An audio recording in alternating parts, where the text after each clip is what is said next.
Welcome to The Access. I'm your host, Hayvi Bouzo. In this episode, we'll be discussing U.S. policy in Syria, Defense Secretary Mattis' resignation, and U.S. foreign relations with its allies. To talk about all of this, we are joined by General Jack Keane, retired four-star general, former Vice Chief of Staff of the U.S. Army, and the chairman of the Institute for the Study of War.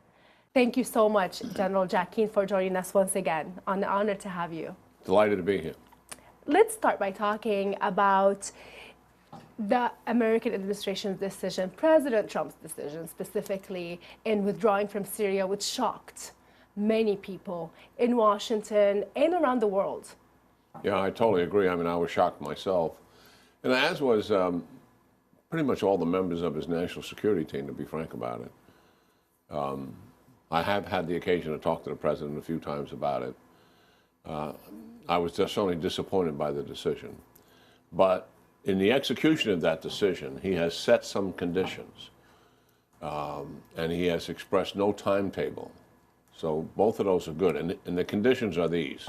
One, ISIS must be finished, in other words, defeated. Two, we need to protect the Syrian Kurds. The third is we need to deny Iran having a land bridge in southern Syria from where they'd be able to encroach on Israel's security and sovereignty. And the fourth is deny Iran all the oil fields which are east of the Euphrates River Valley, which represent about 80% of the oil fields in Syria. So those are the conditions, no timetable associated with that. Some withdrawal has already begun. Yes. But what does that mean? Getting those conditions in place, I think, will really take some time.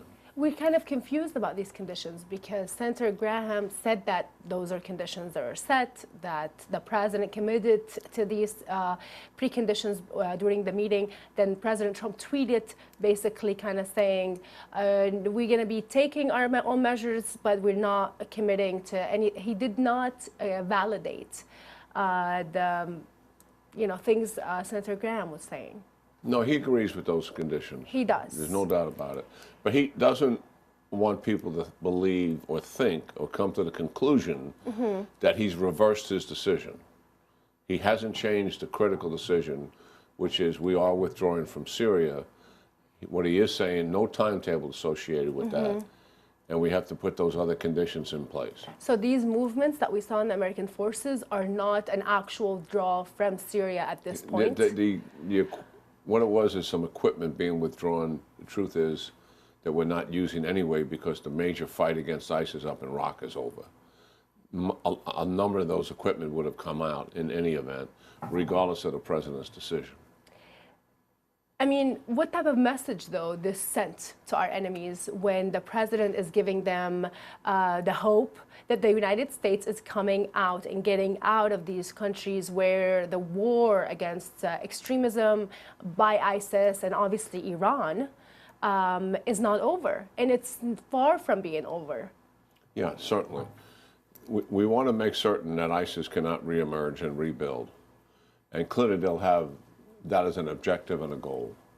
The president also, and I agree with this, there's more that our allies in the region can do. You know, we're in there on the ground with advisors. Now, and it's a modest commitment. It's just a little over 2,000 from the United States. But there's also French Special Operation Forces on the ground and British Operation Forces. The French have also provided some artillery, and the British and the French have also provided air support along with the United States.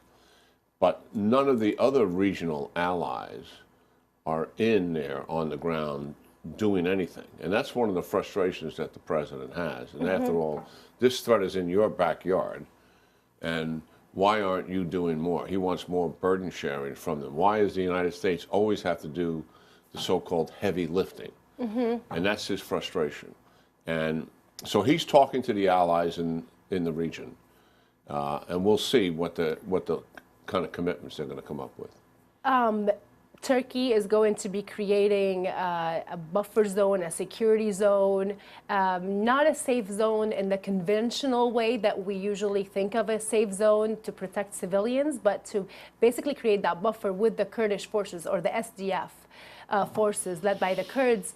What does that implicate in terms of the new role Turkey is going to be playing in Syria? Yeah. Well, as you know, President Erdogan has had concerns about the Kurds inside Syria encroaching on his border ever since we've had a problem in Syria. And this buffer, so-called buffer zone, was worked out at least in general agreement form by Ambassador Bolton and General Dunford. By the way, General Dunford's been to Turkey to talk to military leaders 14 times since he's been the chairman of Joint Chiefs. So there's no doubt in his mind how important Turkey is to this entire Syrian situation. So I think that agreement is a good one. I think it does provide a measure of protection for the Syrian Kurds. And it also limits the Syrian Kurds in terms of where they go and what they do. And as you know and your audience knows, Erdogan looks at the Syrian Kurds, or YPG, as a terrorist organization. And he believes they're threatening his sovereignty. We have a disagreement with him on that. We don't share the same view. Well, we do understand other Kurdish forces are categorized as terrorist organizations. The PKK inside of Turkey. Exactly. But we do not categorize the YPG or the Syrian Kurds, or what they're a part of as the Syrian Democratic Forces, as being a terrorist organization. So we'll always have that disagreement. But I think the buffer zone, as we work out the details,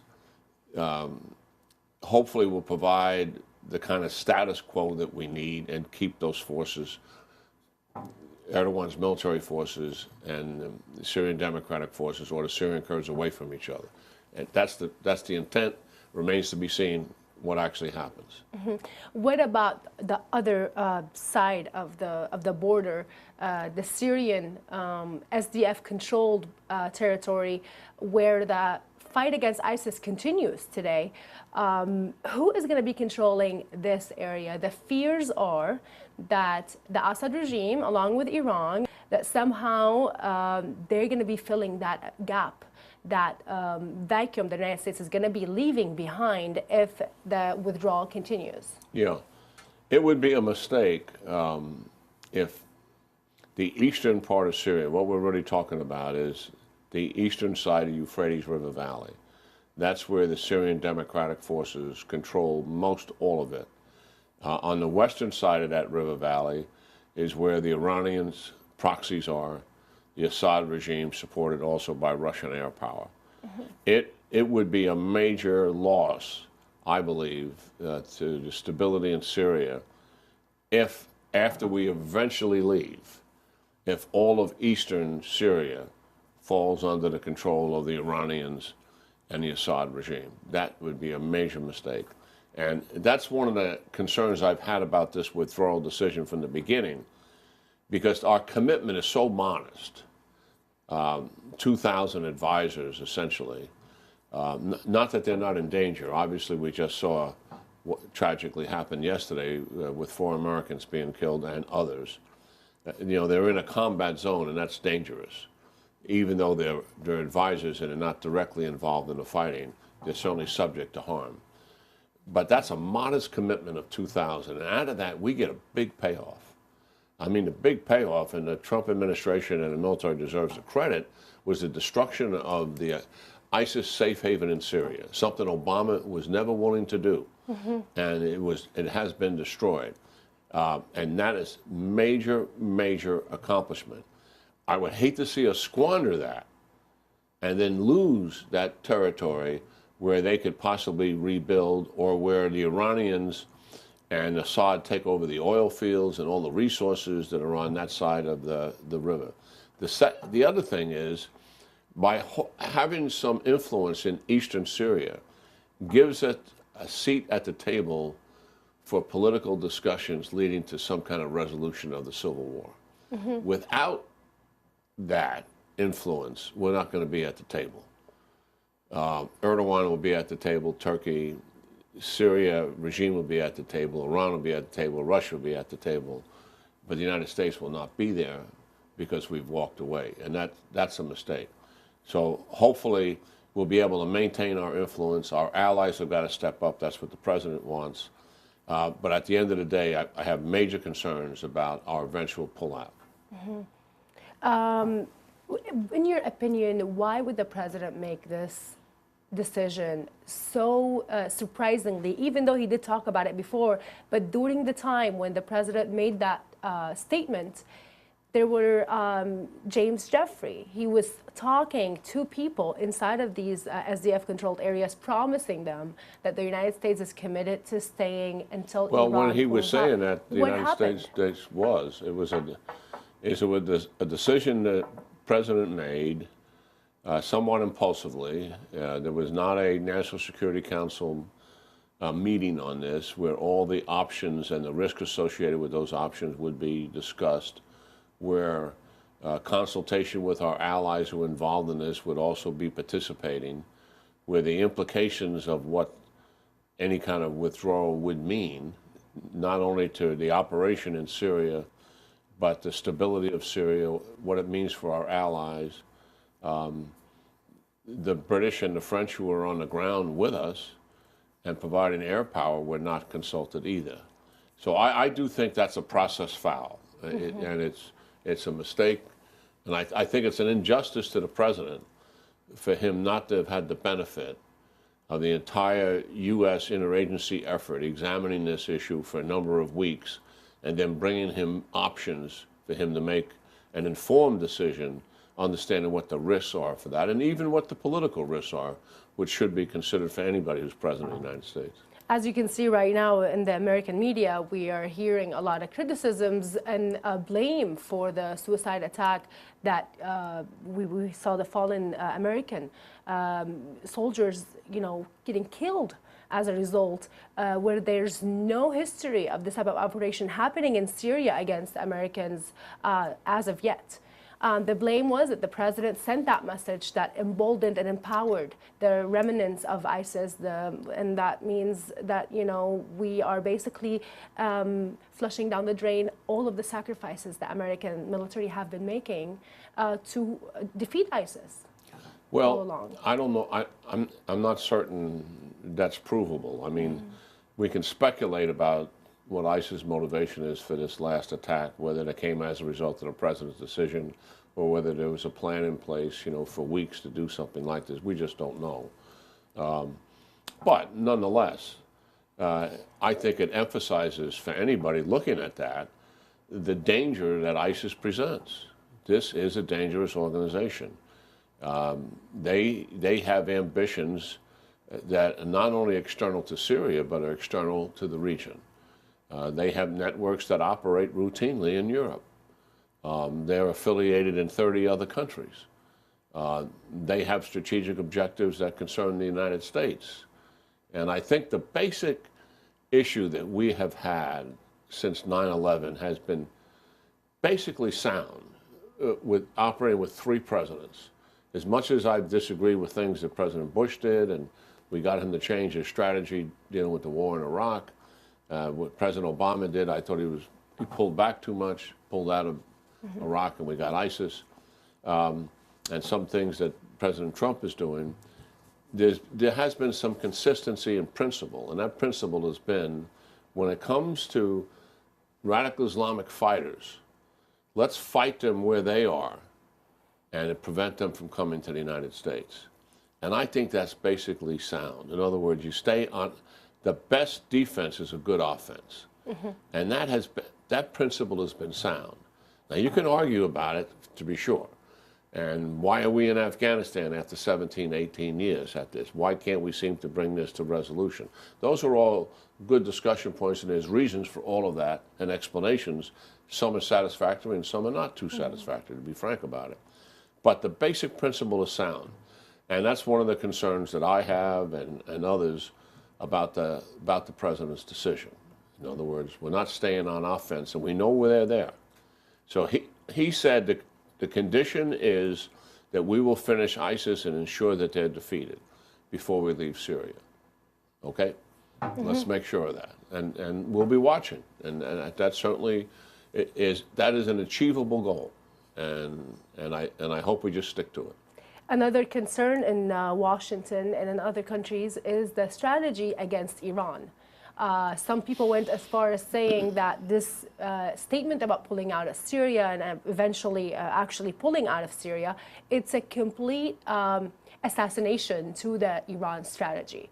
That there's no maximum pressure campaign anymore, that this is completely opening the doors for the Iranian regime to have that bridge and stay in Syria specifically. No, that's misguided, and that just is not true.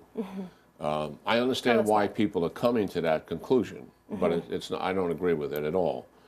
As a matter of fact, next month in Poland, the United States is hosting an international summit where the single purpose is designing the strategy to confront Iranians' malign and aggressive behavior in the Middle East and their sponsorship of terrorism worldwide.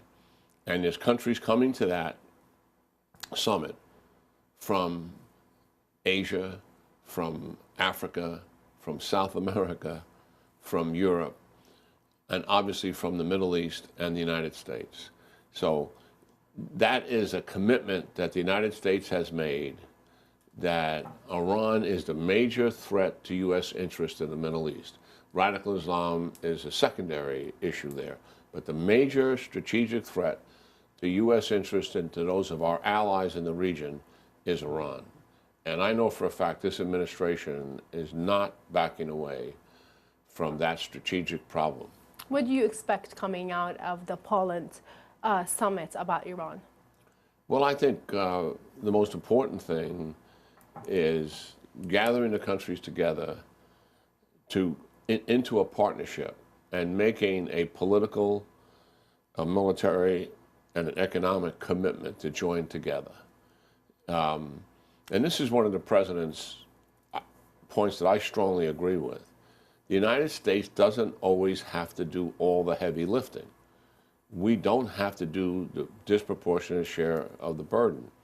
It's likely we would probably, and rightfully so, do a lot of the leading, and that's okay. But I think this is about, one, sharing intelligence together,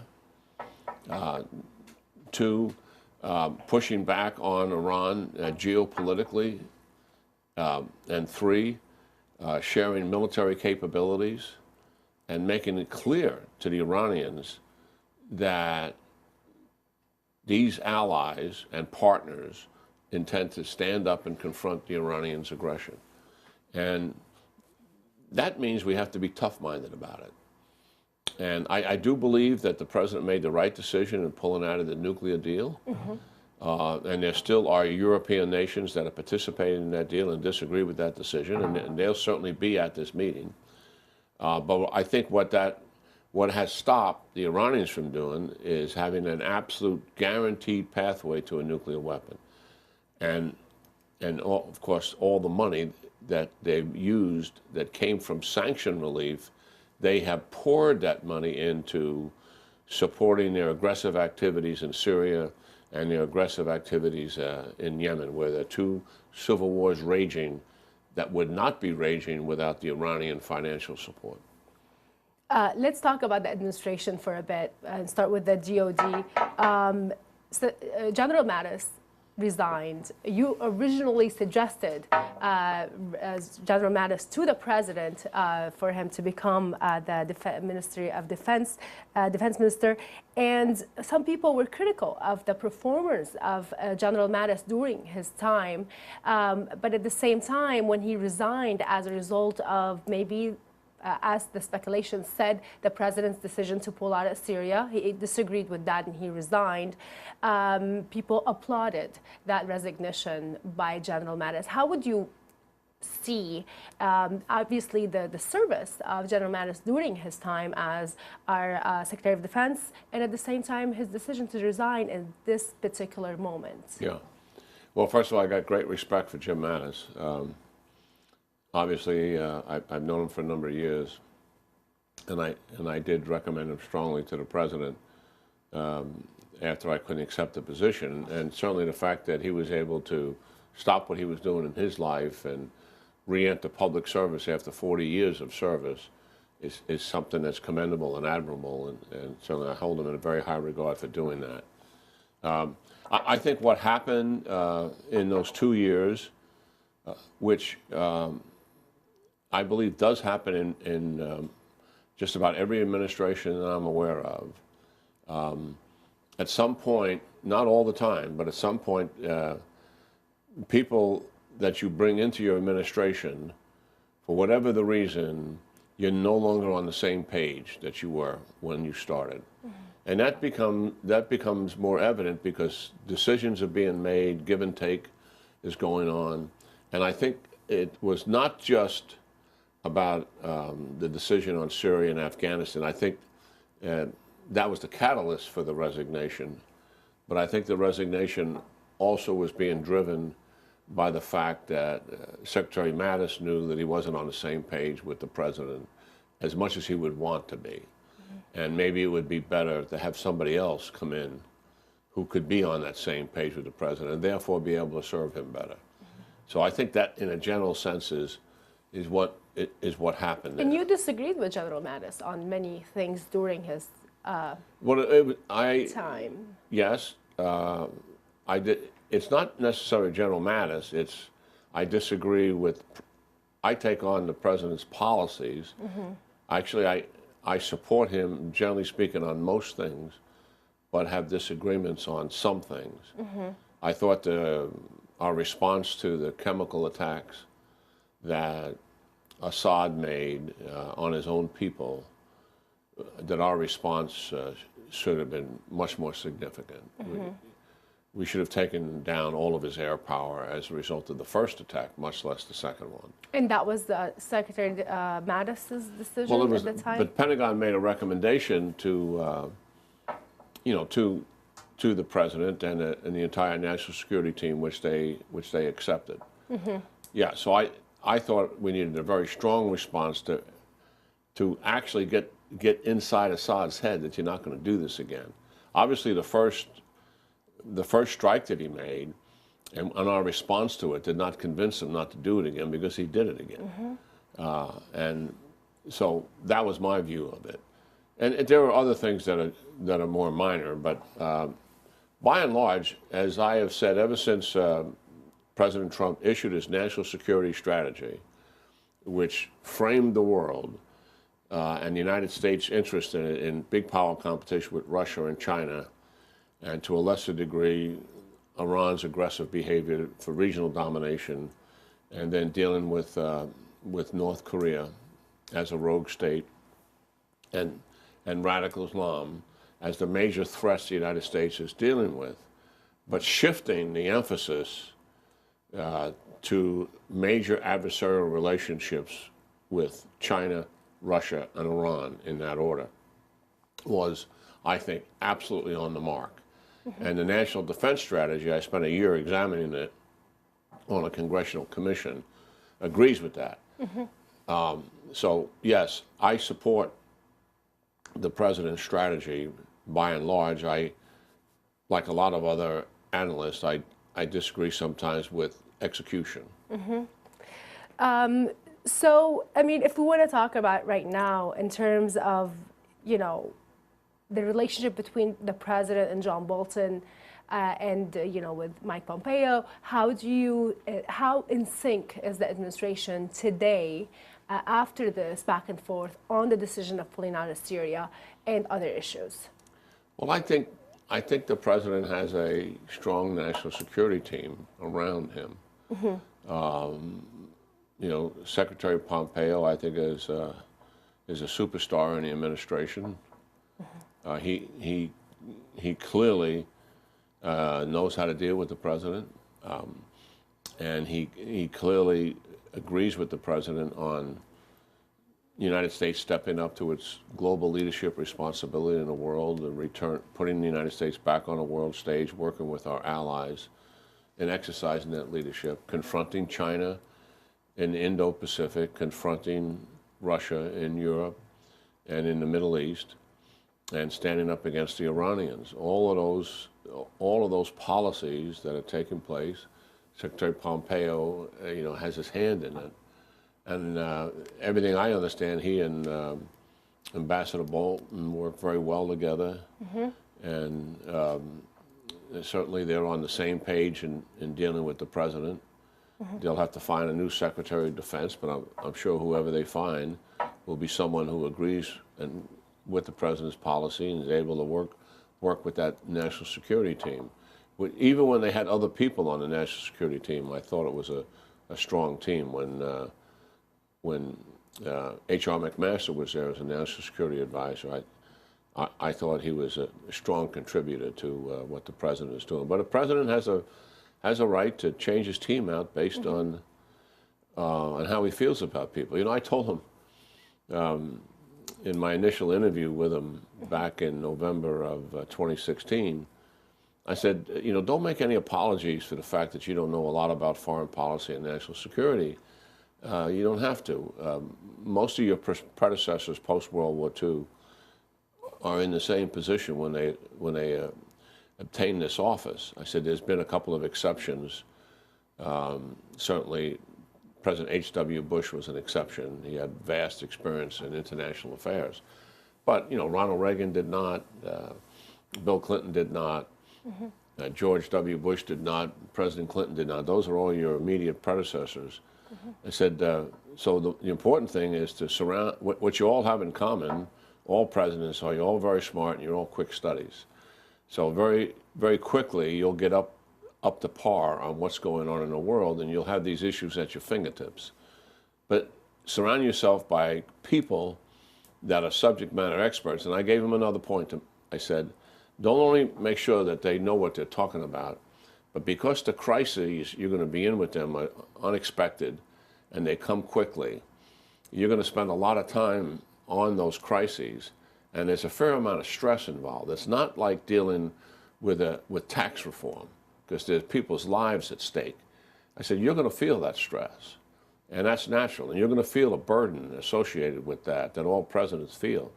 So when you pick on people, don't pick them just because they're knowledgeable and they have experience in this field. Pick them also because you like being around them. Because in the liking being around them, it'll actually reduce some of the stress and burden that you feel. And if there's tension there all the time, because the personality isn't right, and which happened a lot, I think. Yeah, so that these are the unstated reasons why change is made. Yes. It's because of that human interaction that takes place, and the relationship isn't what it should be, and the guy in charge wants to change the relationship, and he does. Exactly. Right now, we know that McGurk also has resigned from his position. No, he was already leaving. He was leaving. He was on the exit ramp. I think he was going to be gone by March. Yes. And now Ambassador Jeffrey has replaced him for the time being in this position. How easy do you think Ambassador Jeffrey's position is today, talking to people in those eastern, part of the country? Obviously, we know that Erdogan refused to meet even with John Bolton. There's that tension with Turkey.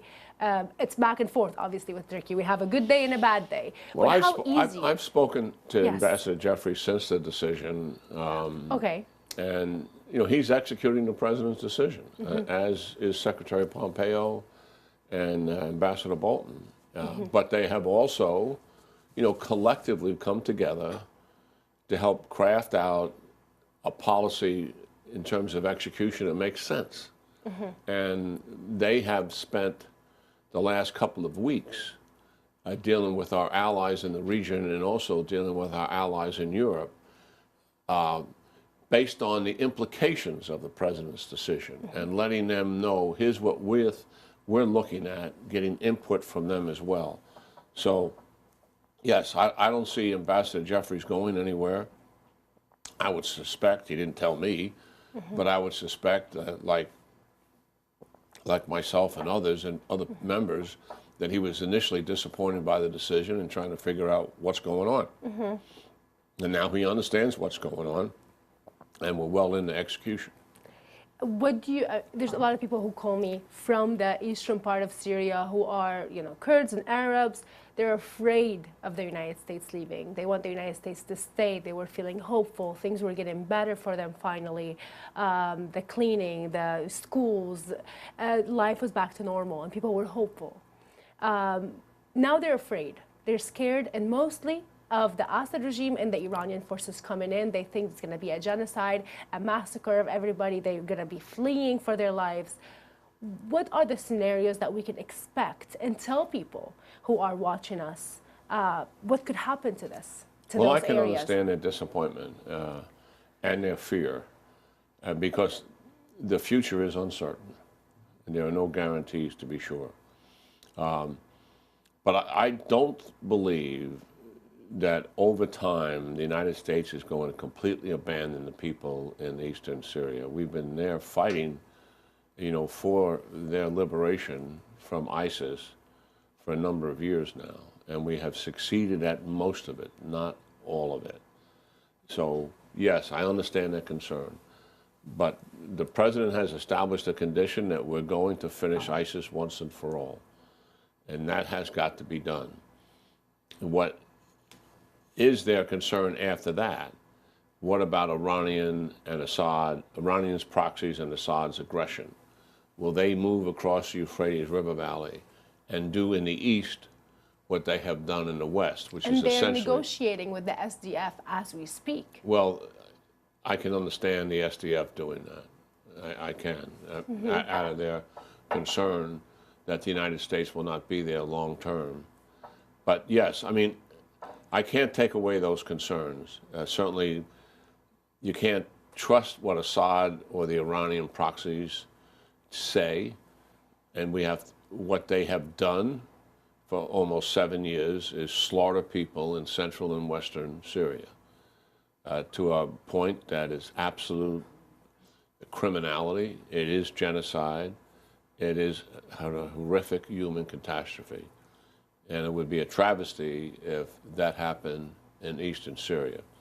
And I would hope that the United States and our regional allies would not stand still and watch that take place. That I would have a lot of moral issues with us if we did something like that.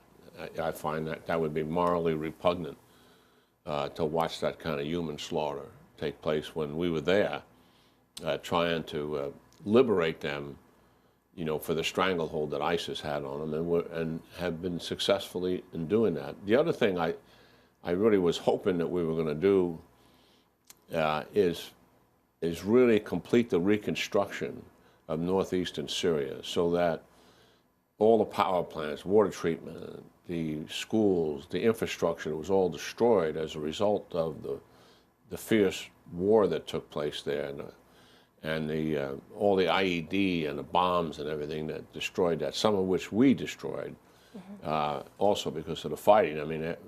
This war was fought largely in and around a city. Yes. And it's very difficult to fight a war in and around a city without having devastation as a result of it. That's just the reality of it. Anybody that's seen World War II pictures or pictures of the Korean War can understand that. Especially when there's tactics by the terrorist groups to take civilians as hostages, basically, and use them as human shields. Yes, just travesty. So we had made a commitment that we were going to do that reconstruction effort, and now the Saudis have come forward, and they want to put some money on it. But I doubt if they would put a lot of money into that if they thought that the United States is going to be gone in a couple of months, because they'll think their money is going to be squandered.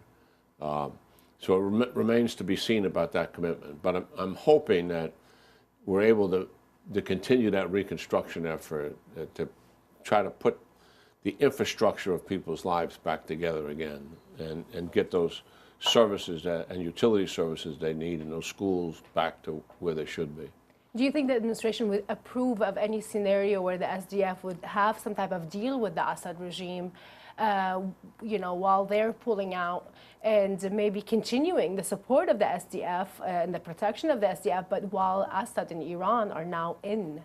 I think the administration I can't speak for them, just speculating, that if the SDF made a deal with Assad and Iran to stay on the west side of the Euphrates and not come east, and then the SDF is not going to do anything west of the Euphrates either, and obviously it'll be a buffer zone with Turkey in the north. I think the administration, just speculating, would probably agree with that. Yeah, so an agreement where the Assad regime would not cross into eastern the Euphrates, they will just stay where they are. Yeah, right. The other thing that I have great concern about is I would hope that as this is down the road in time, that as we pull back, that we never absolutely pull completely out, that we leave the remnants of our people there that can coordinate for the use of air power. And at the end of the day, who controls the airspace in eastern Syria is going to be who controls eastern Syria. So if we walk away completely and we give up control of the airspace over eastern Syria, then the Assad regime and the Russians will control that airspace. Yes. And that will fundamentally make the people there vulnerable. So that is the key ingredient. And what I'm hoping that the administration does is, even as they're reducing the forces, and this will take some time to do it, to come down from the 2,200 we have, that we maintain a nucleus of people who can control and provide effective air power. We just can't have air power without people on the ground having an ability to coordinate for it and to direct it. And Yes. without that, it's not very effective. All right. So we absolutely need that. And so the principle we want to hold on to is, while some of our ground forces are going to leave, we're going to leave that in place, and we're definitely going to maintain control, U.S.-led coalition control of the airspace east of Euphrates River Valley in eastern Syria. That is key. Without that, then I would agree that the people will become vulnerable. As a result of the American president's announcement, some countries in the region basically opened up and kind of normalized their relationship again with the Assad regime. Some people viewed this as a declaration of defeat, basically, in facing the Iranian regime in the region and accepting Iran's presence in Syria, while other countries, obviously still not willing to do that, but are now feeling much more vulnerable. And the credibility of the United States is really hard to, promote and market. No, I these don't days. dispute that. I think those decisions were premature, and they were sort of, use American slang, a knee-jerk reaction, without actually understanding the whole decision that was made. And now So you're talking about the acknowledgement of Assad normalizing the relationship with just Assad. rushing right in there and, yes. and trying to accommodate. I mean, after all, this is a war criminal, and he's a thug and a killer, and all the Iranian generals who propped him up are as well. So I think a little bit more patience, understanding what's taking place here with the United States. The United States is not leaving the Middle East by any stretch of anyone's imagination. And that's what Secretary Pompeo has spent the last 8 days doing, moving all around the Middle East, talking to every major country there, and making certain that they understand the United States is not retreating. All right? The United States is withdrawing over time. 2,000 troops that it had in Syria were not leaving the Middle East. We're leaving eastern Syria. And that's all we're doing. So I think those were premature decisions based on an emotional reaction to a decision that they disapproved of. Understand that. I agree with that sentiment.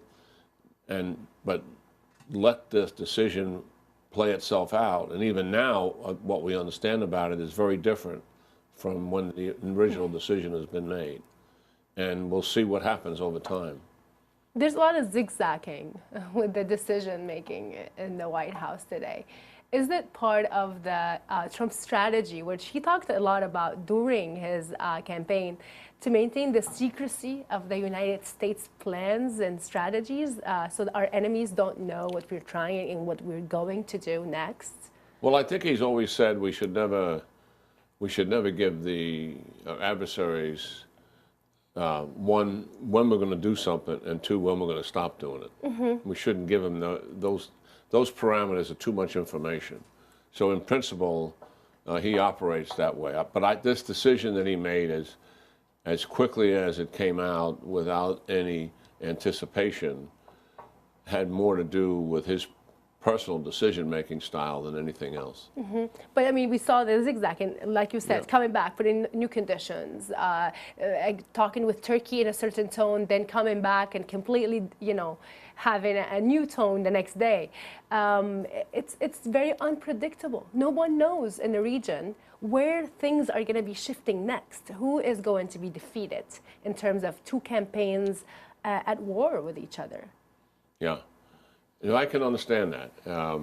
It would be interesting to know how people feel now that Pompeo has, completed his visit to all of our allies and what their sentiments are about U.S. policy. I mean, that trip around the region, while it was planned before President Trump's decision on Syria, the nature of that trip, I think, changed dramatically because it was being executed after the decision. And there was one word, I think, that defined the purpose of that trip, and it's reassurance. I think he spent all of his time reassuring allies that the United States is still here as your #1 strategic partner in the Middle East. We are not leaving. We are not retreating. We've made a decision that you may disagree with in pulling out our advisors in Syria because we think in our minds, most of that job is completed, but we're not leaving the Middle East. And even more so, we want to organize a political and military effort to stand up and confront the Iranians' aggressive behavior in the region. What about Israel? Because Israel also disagreed with the American new position. It stated that it will continue to fight ISIS, say that again, Iran. In Syria, we saw more openness by the Israelis talking about their airstrikes against Iranian militia targets in Syria and weapons shipments. What do you think Israel's end goal in Syria, and is Israel able to accomplish this goal alone without the United States? Well, clearly, the Iranians' interest in Syria is simply that they view it as their strategic anchor in the Middle East outside of their own country. And they're able to build a land bridge from Iran through Iraq, through Syria, to Lebanon, to the Mediterranean. And particularly in Syria, they are able to, or desire, to be able to encroach on Israel's security and sovereignty, and we've seen some of that. And clearly what they want to do, they ship into Damascus on a regular basis missiles and other weapons. They come in on military aircraft, they come in on commercial aircraft. They want to be able to bring some of that in by land also, so it won't be interfered with, it'll be harder to detect. And as soon as they begin to position missiles inside of Syria, and the Israeli intelligence is able to determine what it is, the Israelis strike it. Even in the environs of Damascus, that's how close they come to striking it. So the Israelis are not going to let the Iranians have a military foothold in Syria that can encroach on their security. I know for a fact that they were not publicly critical of the president's decision in pulling out of Syria, I think because they've never had an administration in recent years that is so supportive of Israel's goals and security than this president, and particularly falling on the heels of President Obama, who was not. He was actually antagonistic towards Israel and its goals. And when this president made the decision to move the embassy to Jerusalem, that sort of enshrined the relationship with this administration and Netanyahu's administration. So no public criticism of the president's decision But away from public discussion, great concern expressed among Israelis about this decision because clearly it impacts directly on their security. And you can rest assured that Prime Minister Netanyahu, because he has a very good relationship with President Trump, has talked to President Trump about what his concerns are without taking them publicly on over this issue.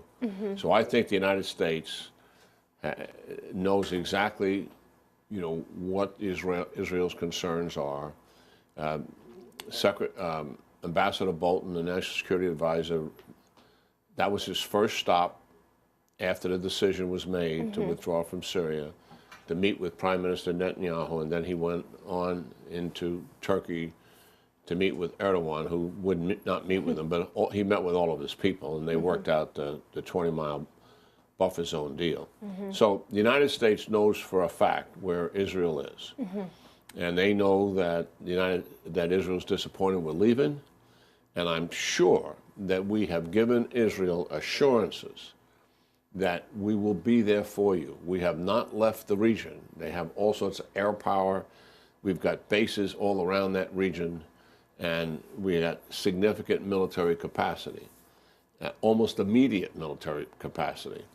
So we'll be there, and we'll continue to help the Israelis with intelligence, as they do for us as well, because they have very good systems. So I think we have probably provided quite a bit of reassurance to them, even though they don't like the decision, that we are not going to let Israel's security be jeopardized by that decision. Lastly, I want to ask you about NATO. Some concerns were, circling around in Washington, D.C. About the speculations that President Trump wants to withdraw from NATO. That would be devastating to the United States and its allies, and it's, especially when it comes to Russia. Today the president said no. We want to hold on to NATO, but we want our allies to pay more. What is going on? Well, what is going on is that the president, this is one of his nagging frustrations, but I mean a frustration he's had for years, long before he became part of the political class of the United States. He's had a frustration dealing with China as an economic predator, taking advantage of the United States. He threw Mexico in with that and some other countries. And he's always been frustrated by NATO because we do all the heavy lifting. We've got 40-something% of the NATO budget, and other countries aren't even meeting the goals that they all established. They established the NATO members, now I think 29 members, but at the time I think it was about 25 or 26. They established a goal that they would all spend 2% of their GDP on defense. Well, the truth is, only about a fifth of the NATO members meet that goal. And that is what has got President Trump so incensed. And so he has made statements to the fact, I don't think they're serious statements at all, but he has made the statements, well, if you're not going to put the money up, why should we be a part of it? Yes. And that people take that and run with it and say President Trump's going to get out of NATO. I don't believe he's going to get out of NATO. He understands that is part of the international order that has provided stability in the world for 70-plus years. It was there to prevent major war like World War II, and that alliance has largely done that, and we need it more than ever now, given Russia's aggression. Lastly, they were saying that, that there's the Arab NATO that this administration is talking about, or the regional Middle Eastern NATO, and then the president wants to pull out of the American NATO. But do you think we're still looking at the possibility of creating that NATO in the region? I know that for a fact. Tell me a little bit more about it. Well, we're trying to stitch together a political and military alliance, for Between one reason, who? to confront the Iranians. Just as we put together a political and military alliance in Europe to confront the Soviet Union. And because the Iranians can challenge any one of the countries in the Middle East, not all of them, but can take advantage of many of the countries in the Middle East because they don't have the military capacity that the Iranians have. And that is why the Iranians so so badly want nuclear weapons because it would give them incredible leverage, even more so than what they have right now. But that is the catalyst for people coming together. And I suspect strongly that Secretary Pompeo, though I've not spoken to him about this, was probably moving that a little closer to reality as a result of his visit, these last 8 days. I've been talking about an Arab NATO for about 3 or 4 years, and I just hope that it becomes a reality. Who are the countries that would be part of this? It's going to be most of the Arab countries. I think the interesting issue would be where does Israel fall into all of that? Would Israel be part of this? Yeah, so NATO. That would be something the members would have to work out. I think from Israel's perspective, they have, as you know, and your viewers know, they have unofficial relationships with many of the Arab nations. In fact, relationships have never been better than what they are now. Given multiple wars with Arab states and Israel, the fact is Israel and the Arab states have a common enemy, and it is Iran that brings them together. And I know for a fact that Israel shares intelligence with Arab states and vice versa. I also suspect strongly if Israel was ever going to conduct a strike against the Iranians, they would likely use some air base in an Arab state to help facilitate it. And I'll bet any amount of money that has been worked out a long time ago. So there already is a political and military relationship with some of those Arab states and Israel that isn't very public, but it's there. If the question would remain, because it's a fascinating one, would they be a part of an alliance with those Arab states in a very public, official way? I think it's up to Israel and those Arab states to decide if they want to do that or not. But if they were not a part of it and there was a formal alliance, I'm convinced that Israel would be very much tied to it unofficially. Thank you so much, General Jack Keane. It's always a pleasure to have you. It's great talking to you, Hayvi. Appreciate it. Thank you. That was it for tonight's episode. Thank you for sticking with us. Good night.